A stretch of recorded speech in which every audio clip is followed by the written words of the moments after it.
The Song of Pelinal, Volume 3, on his enemy. Editor's note: Volumes 1 to 6 are taken from the so-called Riemann manuscript located in the Imperial Library. It is a transcription of older fragments collected by an unknown scholar of the early Second Era. Beyond this, little is known of the original sources of these fragments, some of which appear to be from the same period, perhaps even from the same manuscript.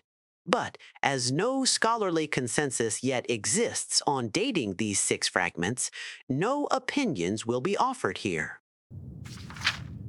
Pelinal Whitestrake was the enemy of all elf kind that lived in Sirad in those days. Mainly, though, he took it upon himself to slay the sorcerer kings of the Aelids in prearranged open combats, rather than at war. The fields of rebellion he left to the growing armies of the Paravania and his bull nephew.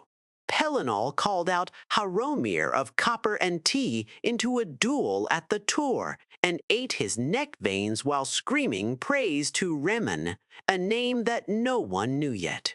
Gordhauer the Shaper's head was smashed upon the goat-faced altar of Ninindava, and in his wisdom, Pelinal said a small plague spell to keep that evil from reforming by Welkind.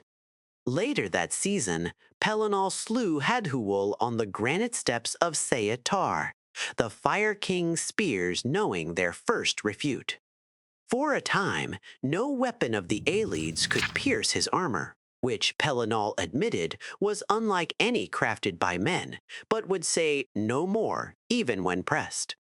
When Huna, whom Pelinal raised from grain slave to hoplite and loved well, took death from an arrowhead made from the beak of Selethelali, the singer, the Whitestrake went on his first madness. He wrought destruction from Narlame all the way to Seladil, and erased those lands from the maps of elves and men, and all things in them, and Perith was forced to make sacrifice to the gods to keep them from leaving the earth in their disgust.